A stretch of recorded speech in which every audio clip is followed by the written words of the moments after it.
Hello, ఈరోజు recipe ఏంటో తెలుసా? ఎగ్ పరాటా. ఒకసారి నేను షార్ట్ వీడియోలో ఎగ్ పరాటా చేసి పెట్టాను. చాలామంది ఫుల్ వీడియో పెట్టి స్వప్న బాగుంది రెసిపీ, లంచ్ బాక్స్కి చాలా బాగుంటుంది అని అడిగారు.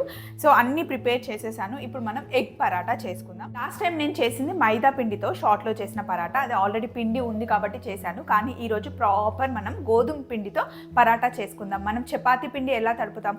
గోధుమ పిండిలో కొంచెం ఉప్పు నీళ్లు వేసి తడుపుకుంటాం కదా, సేమ్ ఆల్రెడీ తడిపిన పిండి మన దగ్గర రెడీగా ఉంది. ముందు తడిపిన పెట్టేసింది, ఇది అత్తమ్మ తడిపిన పిండి. ఇప్పుడు మనం ఏం చేయాలి అంటే, నా దగ్గర 2 ఎగ్స్ ఉన్నాయి. 2 ఎగ్స్లో కొంచెమే, ఎక్కువ మళ్ళీ వెజిటేబుల్స్ వేయకండి, కొంచెం వెజిటేబుల్స్, ఉల్లిపాయ, పచ్చిమిర్చి, కొత్తిమీర, క్యారెట్. ఇందులో మటుకి మీకు ఏ వెజిటేబుల్స్ కావాలి అంటే ఆ వెజిటేబుల్స్ని మీరు యాడ్ చేసుకోవచ్చు. బీన్స్ వేసుకోవచ్చు, మష్రూమ్ వేసుకోవచ్చు, అది మీ చాయిస్. కొద్దిగా పసుపు, అలాగే ఇందులో కారం అవసరం లేదు, పచ్చిమిర్చి వేసాం కాబట్టి. వెజిటేబుల్స్కి ఇంకా ఎగ్స్కి సరిపడా ఉప్పు వేసేసుకొని, ఎప్పుడైనా సరే ఆమ్లెట్ చేసేటప్పుడు కొంచెం పాలు వేసుకోవాలి. అప్పుడు ఆమ్లెట్ స్మూత్గా, అంటే చాలా స్మూత్గా వస్తుంది. పరాటాకి కూడా ఎప్పుడైనా ఇలా కలుపుకోవాలన్నమాట.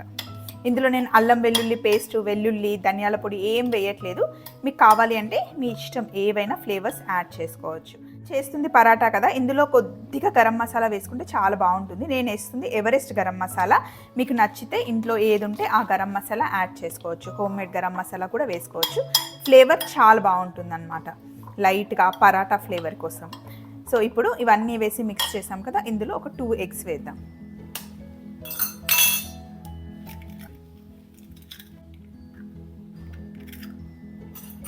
ఇప్పుడు బాగా బీట్ చేసుకోవాలి. రెగ్యులర్గా మనం ఆమ్లెట్కి ఎలా మిక్స్ చేసుకుంటామో అలా ఎగ్ మిక్చర్ని రెడీ చేసుకోవాలి. నెక్స్ట్ ఇప్పుడు చపాతీ చేద్దాం. తడిపిన పిండి రెడీగా ఉంది. ఇలా పిండి ముద్ద తీసుకొని, కాస్త పిండి తీసుకొని ఇలా రౌండ్గా చేసుకున్న తర్వాత కొంచెమే ఆయిల్ వేసేసి దీనిపైన కాస్త పిండి వేయండి. ఫోల్డ్ చేయండి చపాతీని. ఇలా ఫోల్డ్ చేసి మళ్ళీ చపాతీ ఒత్తుకోండి. ఇలా ఫోల్డ్ చేసి చేస్తేనే లేయర్స్గా బాగా వస్తుంది అనమాట. చపాతీ ఒత్తేటప్పుడు తీసుకోవాల్సిన జాగ్రత్తలు ఏంటంటే, ఇలా లైట్గా మనం చేయాలి. చాలామంది ఇంకా ఉన్న బలమంతా పెట్టేసి గట్టిగా ఒత్తుతారు, అవి పొంగవు. ఒత్తేసుకున్నాం కదా, ఇప్పుడు పొయ్యి మీద పెంక మటుకి మంచిగా హాట్గా ఉండాలి. పెనం వేడయ్యేటప్పుడే కొంచెం లైట్గా ఆయిల్ వేస్తున్నాను, ఎక్కువ వేడి. చపాతీ వేద్దాం. ఒక సైడ్ లైట్గా కాలిన తర్వాత ఇంకో సైడ్ తిప్పుకోవడం. చపాతీ పొంగుతున్నప్పుడు మనకి ఇలా లేయర్స్ లాగా వస్తుంది చూడండి, ఈ లేయర్స్ వస్తాయి కదా. ఇప్పుడు మంట చిన్నగా పెట్టుకొని చాలా జాగ్రత్తగా, అందుకే నేను ఇలా గుంట పెనం తీసుకుని చపాతీని ఇలా కొంచెం ఓపెన్ చేసుకొని ఈ ఎగ్ బ్యాటర్ని ఇందులో పోసేయాలి. గ్లాస్తో పోసుకుంటే ఈజీగా వెళ్తుందన్నమాట. ఇప్పుడు దీన్ని ఇలా క్లోజ్ చేసి ఈవెన్గా స్ప్రెడ్ చేసుకోవాలి.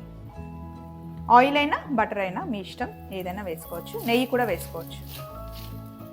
చక్కగా పొంగుతుంది, లోపల ఎగ్ మంచి కుక్ అవుతుంది. చిన్న మంటలో కుక్ చేసుకోండి. పిల్లలకి స్నాక్ బాక్స్లో పెట్టించిన హ్యాపీగా తింటారు. అంతే, ఫుల్ లోపల కుక్ అయిపోయింది. ఇలా 2 వైపులా మంచి కాల్చుకోవాలి. ఎగ్ పరాటా రెడీ అయిపోయింది. స్టవ్ ఆఫ్ చేసేసి దీన్ని కట్ చేసి చూపిస్తాం. నైఫ్ పెట్టి కట్ చేసుకోవడం ఇలా వేడిగా ఉన్నప్పుడే. చూసారా లోపల ఎంత బాగా ఎగ్ కుక్ అయిపోయిందో, వెజిటేబుల్స్ అన్నీ కనిపిస్తూ చాలా బాగుంటుంది.